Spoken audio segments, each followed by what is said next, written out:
What's good with it, y'all? We back with another one, NBA Quick Hits, Volume 32. We got 8 games of the prediction video, so y'all make sure y'all lock in for the whole video, get these predictions. Let's get to it.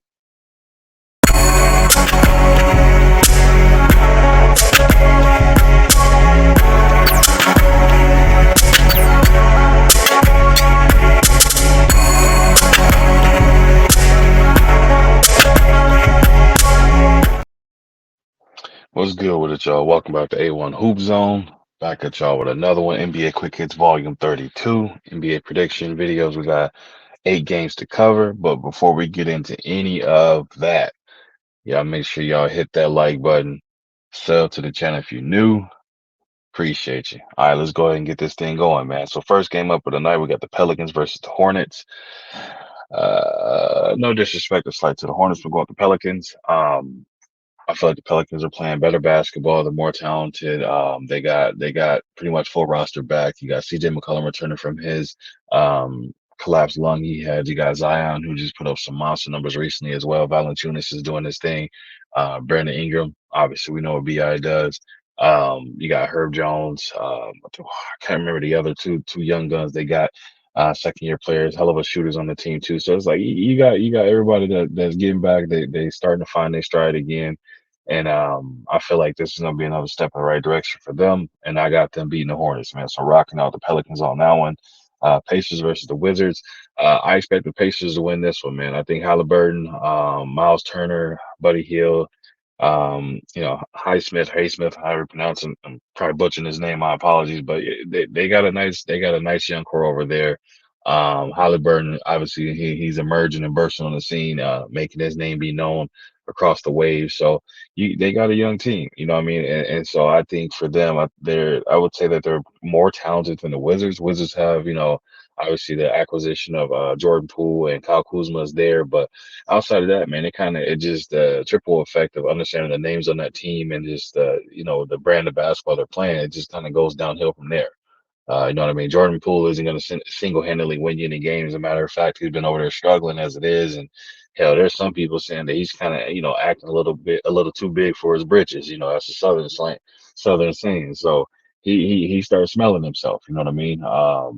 And he got to come back down to reality, man, and you got to get it out the mud and understand and show. This is why they paid you this. This is why, like, at one point they were even, you were in talks of being kept and then moving on from Klay Thompson. So you know what I mean? So you gotta show that part. Otherwise, I mean, he's just gonna be another one of them players that was on a great team and he was able to play carefree basketball. We got to see that, but that was due so more so to the fact of that, you're on a team that allows that, just more so the Steph Curry effect is what I call it. You know what I mean? But now that you're not on that team, you don't have that type of just freedom to do this and that. You're playing more structured basketball. It's like, how do you deal with that? You know what I mean? You're not getting the opportunities you were getting playing with the Warriors because obviously you have two of the greatest shooters on the court with you, the spacing, and you're not getting the best defender and things of that nature. It makes a big difference. And now he's starting to see that firsthand. So he got to get back in the lab, work on his game, and get back to it, man. But for the prediction side of this, I got the Pacers winning this one, man. Next game up, Pistons versus Sixers. I got the Sixers winning this handedly. No slight of disrespect to the Pistons, but yeah, when you know, man. Like I said, no disrespect. Next game up after that, Hawks versus the Raptors. This is a tough one to pick, man. Very tough. Like I keep saying it about the Raptors, man. You never know what you're gonna get. You have a team there. You have a guard and Dennis Schroeder, who is a defensive-minded point guard, but definitely can put the ball in the basket. Uh, uh you know, um, yeah, Dennis Schroeder, and then you got obviously Siakam and Scotty Barnes. Like they got a nice team. Again, it's just them starting to kind of get themselves on the right track and get things working. You know what I mean? But the obviously the Hawks, Dejounte Murray, Trey Young, and I give them a pause because it's like you got a super talented team there as well. But for some reason, it's just again it's not clicking and they can't get it into gear. So this one for me, it's a tough pick, man. I can go either way with this, and I think I'm gonna go with the Raptors on this one, man. At home again, playing at home and just having to travel up there and things of that nature, man. I just give the Raptors the edge, just more so to the home factor. If it was like a neutral ground, I would go with the Hawks, but unfortunately, it's in Canada, so I'm going with the Raptors to win this one, man. Next game up after that, Magic versus the Celtics. Tough game to pick from, man. Magic playing some good basketball. So are the Celtics. Celtics gonna be at home. Oh man, tough. I'm gonna go with the Celtics, man. It's hard to go against them. I'm gonna go with the Celtics. Actually, you know what?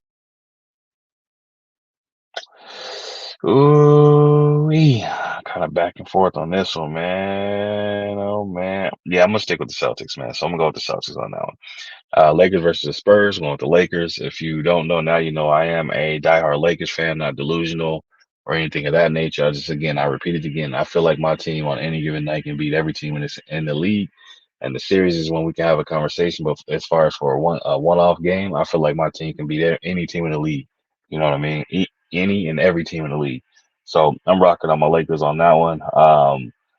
We had just squeaked out a win against the Spurs with LeBron being out, so you know he's gonna be back. So yeah, I would assume and hope that should definitely be more another feather in the cap, and you know make it an early night for the big names. You know, AD, Bron, get some rest and move on to the next. But we'll have to wait and see. They typically play a little bit different when LeBron's on the court versus when he's off the court, which is one of the things that I definitely can't stand it. But it is what it is, man. If they haven't fixed it by now, they probably won't fix it. Next game after that, Rockets versus the Grizzlies. Ooh, tough pick, man. Tough pick. Um, you know, this Grizzlies team, again, hard nosed as they come, but this Rockets team were Fred VanVleet, they starting to trend in the right direction, man. You know, Dylan Brooks with his weird ass stare down, his game, what is it called? Dylan Brooks doing his pregame stare down of the other side of the court. I don't know what that is, man. That dude just like he caught in a trance or something, or he going off some type of, you know what I'm saying? I ain't gonna say too much, you know, I don't want to get flagged, but he going off something out there because he don't look like himself just standing there looking like a crash test dummy. But that's on him. But who do I have winning this one, man? I'm gonna rock out the Rockets. I'm gonna go with the Rockets on this one, man. And then last game of the night, we got the Knicks versus the Suns. Um, I'm going with the Suns. Suns gonna have KD back. They have Devin Booker, and they'll have their big three out, I believe, for the first time as well on this one. I haven't heard anything as of yet as far as any change to that, but I got the Suns winning this one based off the big three having one of the few games they've been able to play together all together at once, and the fact that you know I don't feel that the Knicks have any sort of an answer for Devin Booker, nor do they have any sort of an answer for KD. And Bradley Beal is still, you can tell if you watched the game the other night, he's still getting his game legs under him. He looked a little kind of off as far as like out of rhythm.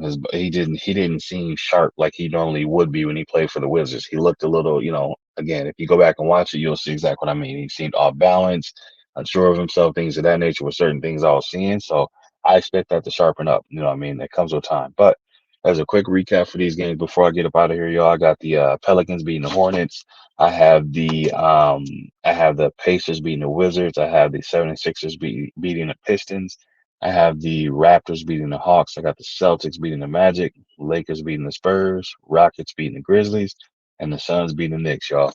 But that's all I got for you. I appreciate you stopping through. Make sure you hit that like button, sub to the channel if you're new.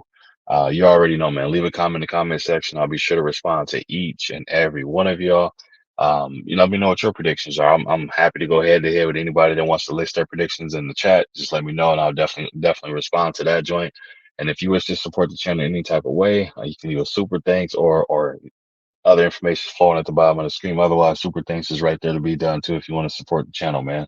But we're gonna continue to keep giving you all these NBA prediction videos. Hope you're enjoying it. Like I said, I got my prediction record right there on the screen, so you see that. And hey, we're gonna continue to put separation, man. We working. But again, I appreciate y'all, man, and I'll be back with y'all at another one.